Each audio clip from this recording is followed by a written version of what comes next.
दोस्तों एक 35 साल की महिला जो है कि अपने बच्चे को लेकर रोज स्कूल छोड़ने जाया करती है। दोस्तों रास्ते में एक सब्जी का ठेला लगाता है। इतना वो लड़का हैंडसम और स्मार्ट था कि दोस्तों उसकी उम्र लगभग 22 या 23 साल की बताई जाती है। दोस्तों वो 35 साल की महिला उसे देखते ही उसे दिल दे बैठती है। दोस्तों रोज उस रास्ते से गुजरती है, मानो कि धीरे धीरे वो महिला देखकर उसे लव करने लगी थी, अर्थात उसे एक तरफा प्यार हो जाता है। दोस्तों वो रोज अपने लड़के को स्कूल में छोड़कर रोज जो है कि अपने घर आती थी, लेकिन वो अपने प्यार की वो बात है वो कैसे बयां करे। दोस्तों वो अपने प्यार का इजहार भी नहीं कर पाती थी, अब करे भी तो क्या। एक दिन ऐसा होता है कि उसने जो है अपनी स्कूटी से उस ठेले पर टक्कर मार देती है। दोस्तों उस लड़के को पैर में कुछ थोड़ी बहुत चोट भी आती है, उसकी सारी सब्जी नीचे गिर जाती है। दोस्तों सब्जी को जो है वो महिला उठवा के रखवाती है और उसे उठाकर हॉस्पिटल में ले जाके उसे मरहम पट्टी करवाती है। दोस्तों फिर उसे जो है कि हाथ जोड़ के माफ़ी मांगती है, कहती है कि कहीं जो है कि ज़्यादा तो आपको चोट नहीं लग गई, कोई गलती हो जाए तो मुझे माफ़ कर देना। तो इतने में वो हाथ जोड़कर सब्जी वाला कहता है कि नहीं देखिए, आप माफ़ी मत मांगिए, आप तो अमीर करोड़पति और रईस घराने की जो है कि महिला है और मैं गरीब जो हूँ कि एक ठेला लगाने वाला आदमी, आपको शोभा नहीं देता ये माफ़ी मांगते हुए। दोस्तों वो हंसते मुस्कुराते हुए वहाँ से चली जाती है और रोज़ आकर उसे ठेले पर उसकी हाल चाल पूछने लगती है। दोस्तों लड़का भी समझ जाता है कि ये जो 35 साल के आसपास स्मार्ट और इतनी खूबसूरत महिला जो है वो मुझ पे कहीं ना कहीं जो है कि लाइन मार रही है, अर्थात मुझे डोरे डाल रही है और मुझसे प्यार कर रही है। दोस्तों अब लड़का भी कैसे प्यार का इजहार करे, क्योंकि लड़का था वो सड़क छाप सब्जी बेच रहा था और लड़की जो औरत होती है वो बहुत ही बड़े घराने की बहुत ही रईस औरत होती है। दोस्तों आखिर मामला कैसे क्या होता है कहानी में, आखिर में कहाँ मोड़ आती है, कैसे इन दोनों का जीवन आगे बढ़ता है, आखिर लव की कहानी इनकी कहाँ जाके ख़त्म होती है, इस कहानी को पूरा इस वीडियो पे कवर करेंगे। उस समझने से पहले आपसे छोटी सी रिक्वेस्ट है हाथ जोड़कर कि चैनल पर नए हैं तो चैनल को सब्सक्राइब कर लीजिएगा, वीडियो को लाइक कर लीजिएगा, ताकि मुझे भी वो मोटिवेशन मिले, ताकि मैं अच्छी से अच्छी वीडियो लाके आपको मनोरंजन करा सकूं। दोस्तों चलिए वीडियो को करते हैं स्टार्ट और समझते हैं इस जो है कि प्यार भरी कहानी को। दोस्तों ये कहानी है उत्तर प्रदेश की गाज़ियाबाद ज़िले की। दोस्तों जहाँ पर एक जो है कि नीरज नाम के एक जो है कि आदमी रहते हैं। दोस्तों उनकी शादी लगभग 25 साल के आसपास हो जाती है। दोस्तों वो एक गवर्नमेंट एम्प्लॉय होते हैं जो कि लगभग 30-40 हज़ार की सैलरी में वो काम कर रहे होते हैं। दोस्तों उनकी लगभग धीरे धीरे 10 साल उम्र बीत जाती है और उनके परिवार में उनकी संतान नहीं होती। दोस्तों उसकी पत्नी जो है कोई भी जो है कि संतान की उत्पत्ति नहीं कर पाती है। दोस्तों बहुत सी दवा दुआएं कराते हैं, लेकिन हो सकता है पति या पत्नी किसी में भी कमी के कारण उन्हें कोई भी संतान की सुख नहीं मिलता है। दोस्तों अचानक एक दिन रोड एक्सीडेंट में उनकी पत्नी का जो है देहांत हो जाता है। दोस्तों अब लगभग उम्र उनकी 40 साल के आसपास हो चुकी होती है। दोस्तों अब वो अपनी ज़िंदगी में एक अकेला ही रहा करते हैं। दोस्तों अकेली ज़िंदगी अपनी काट रहे थे किसी प्रकार से और अपनी नौकरी को कर रहे थे। दोस्तों रिश्तेदारों द्वारा कहने पर, वो बहुत ही मनाने पर कहते हैं कि आप दूसरी शादी कर लीजिए, लेकिन उधर जो नीरज होते हैं वो शादी करने के लिए राज़ी नहीं होते हैं। लेकिन लोग बहुत ज़्यादा प्रयास डालते हैं, कहते हैं कि अभी तुम्हारी ज़िंदगी बहुत बची है, अगर तुम्हें जो है कि एक संतान का सुख मिल जाए, शादी कर लेंगे तो तुम्हें तुम्हारी जो है कि वारिसदार हो जाएगा और तुम्हारे इस संपत्ति का वारिस हो जाएगा। दोस्तों लाख बनाने के बाद होता क्या है कि लड़की को ढूंढा जाने लगता है। दोस्तों पता चलता है कि पास के ही जो है कि मोहल्ले में लगभग रिश्तेदार होते हैं दूर के, वहाँ पर एक गरीब घर की एक लड़की है जिसकी नाम संध्या है। वो शादी करने के लिए तैयार है, वो लोग शादी कर लेंगे और वो अभी भी कुंवारी लड़की है और ये लगभग 40 साल के आसपास है। दोस्तों उसके भी पिता गरीब थे, दोनों का जो है कि देखी दिखावल होता है, दिखावट होती है, इंगेजमेंट होता है और फाइनली जो है कि इधर नीरज जो एक गवर्नमेंट एम्प्लॉई था, उधर जो संध्या थी वो अभी 20 साल के आसपास की लड़की थी, कुंवारी थी। दोनों की शादी हो जाती है और दोनों जीवन में रहने लगते हैं। दोस्तों धीरे धीरे समय गुजरने लगता है और जो है कि जो इधर नीरज होते हैं उस पत्नी को संतुष्ट नहीं कर पाते हैं, जो अपना फिजिकल रिलेशन है वो समय समय से नहीं कर पाते हैं, क्योंकि दोस्तों उनकी उम्र 40 साल के ऊपर हो चुकी थी और इधर ये 20 साल की थी।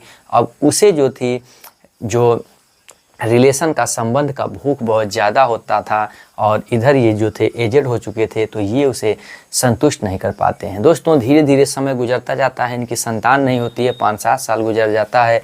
फिर दवा दुआओं को देखते हुए बहुत ही मिन्नतें मांगते हैं, क्योंकि दोस्तों उनकी उम्र 45 साल के आसपास हो जाती है। तो अब जो है कि वो संतान सुख पाने के योग्य नहीं रह जाते हैं, क्योंकि उनका जो अंदर जो शारीरिक संबंध था वो एक बच्चे के लायक नहीं हो पाता है। दोस्तों फिर किसी न किसी प्रकार से अचानक एक दुआ या करिश्मा ही कहिए हो जाता है कि उनकी जो पत्नी है वो प्रेग्नेंट हो जाती है। दोस्तों प्रेग्नेंट होने के बाद उनकी एक संतान होती है, एक बच्चे को जन्म देती है।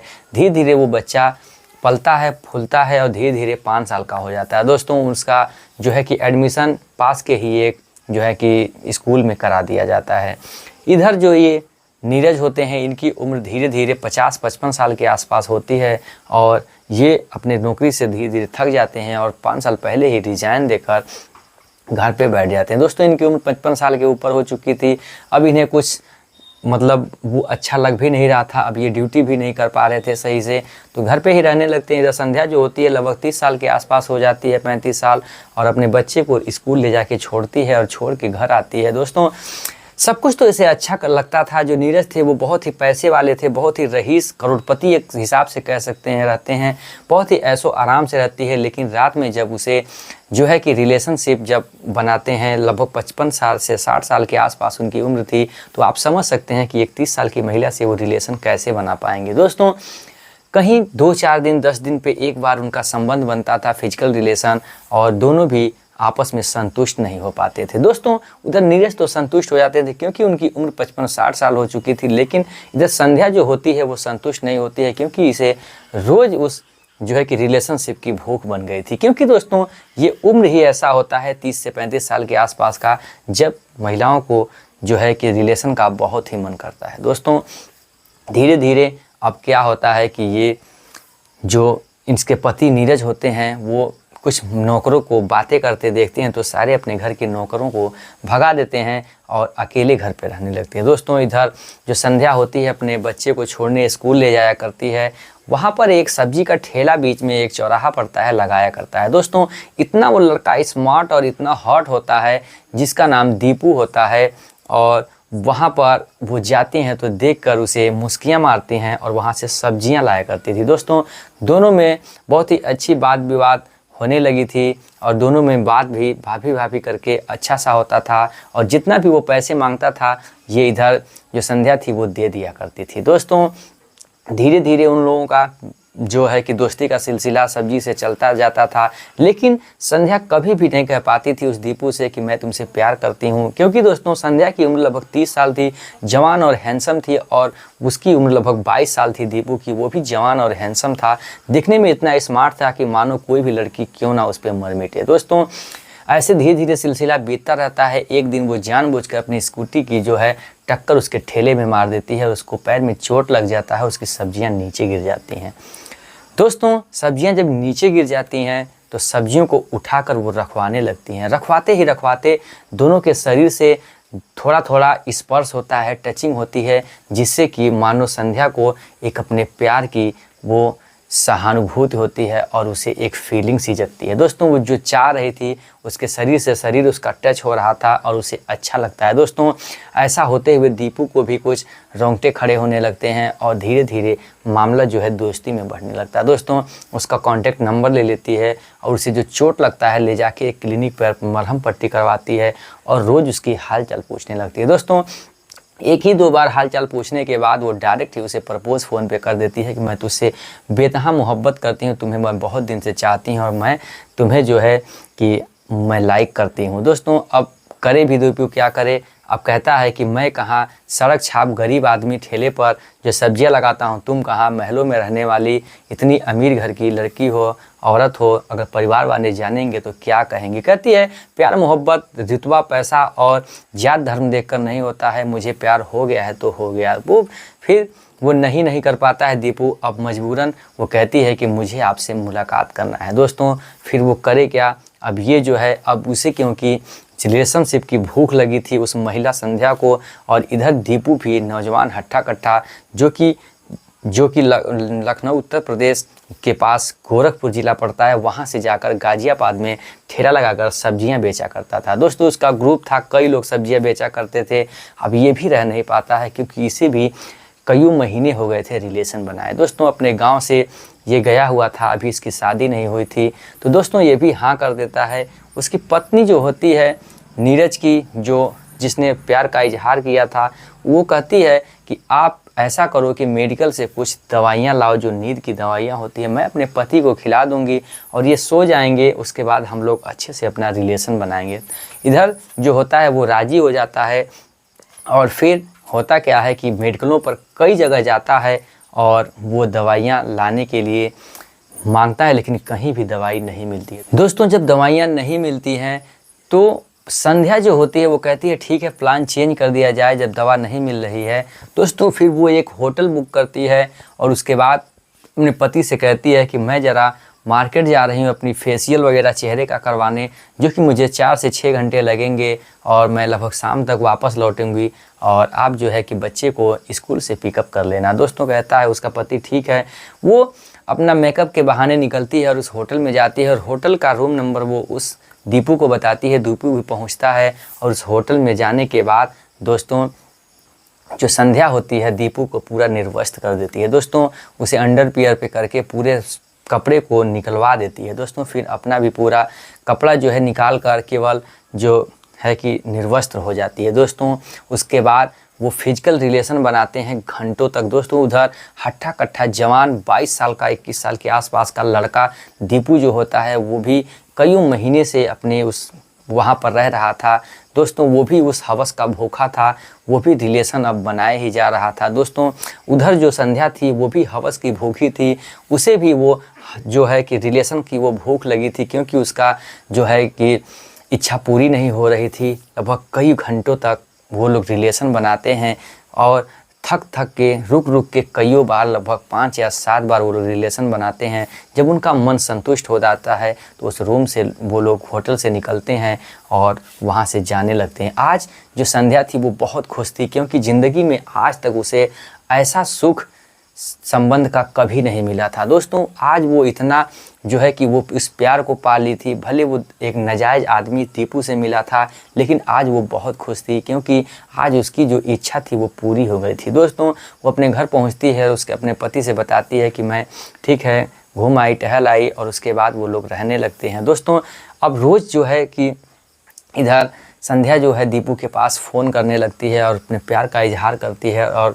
कुछ देर तक बातें करती है। दोस्तों धीरे धीरे अब प्यार गहरा होने लगता है। फिर एक दिन जो है कि फिर वो कहती है कि नहीं मुझे फिर मिलना है और मुझे फिर रिलेशन बनाना है और मुझे बहुत ही मन कर रहा है। दोस्तों अब होता क्या है कि अब ये जो सब्जी का ठेला लेकर आता है और अपने पति को जो है किसी काम से वो बाहर भेज देती है। दोस्तों अब ये ठेले को वहीं रोक कर घर में घुसता है और फिर उसी तरीके से निर्वस्त्र होकर दोनों फिर संबंध उसी घर में बनाते हैं। घंटों तक कईयों बार संबंध बनाते हैं। और इधर ये जो हट्टा कट्ठा जवान एक गोरखपुरिया आदमी था, ये भी कहाँ पीछे हटने वाला था, कईयों बार संबंध बनाता है और उसे जो था रिलेशनशिप का वो संबंध और उसे प्यार का वो सुख देता है, जिससे वो संध्या को अच्छा लगता है। दोस्तों धीरे धीरे कई बार इसे जो है कि संबंध बनाता है।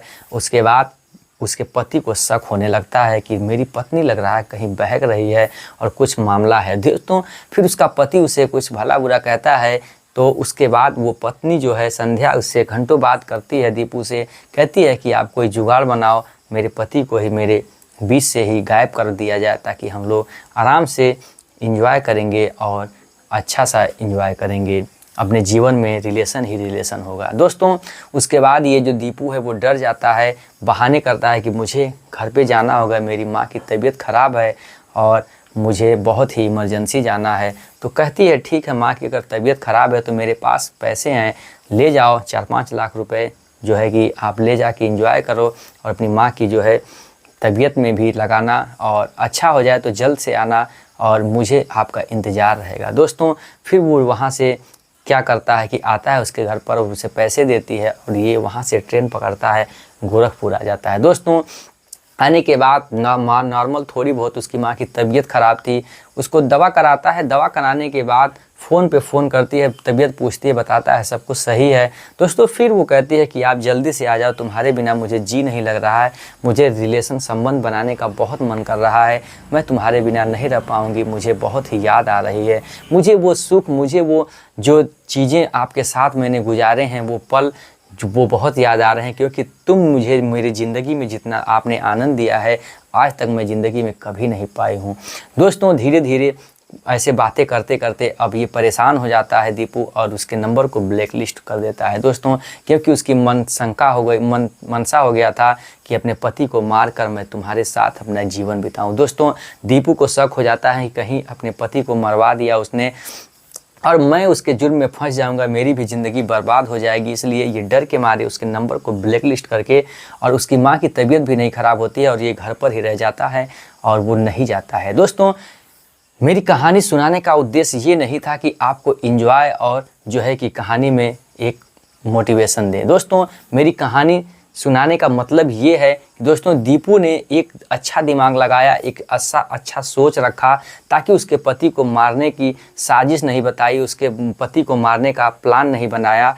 नहीं तो दोस्तों बुरे कर्म का बुरा ही फल होता है। दोस्तों आखिर में वो अगर मारता तो ज़रूर उस केस में फंस जाता और इसकी दोनों की ज़िंदगी बर्बाद हो जाती। दोस्तों उसने सही किया या गलत किया, कमेंट बॉक्स में आप भी ज़रूर बताइएगा। मेरी कहानी सुनाने का उद्देश्य ये है कि आप भी अगर इस ऐसी जगह में फंस जाएं तो आप भी सोच कर अच्छे दिमाग से कोई हल निकालें, ताकि हड़बड़ी में कोई गलत डिसीजन ना ले लें। दोस्तों हमारी कहानी सुनाने का उद्देश्य यही था। फिर मिलेंगे ऐसी इंटरेस्टिंग और इमोशनल कहानी को लेकर। अगर कहानी अच्छी लगी हो चैनल को सब्सक्राइब कर लीजिए।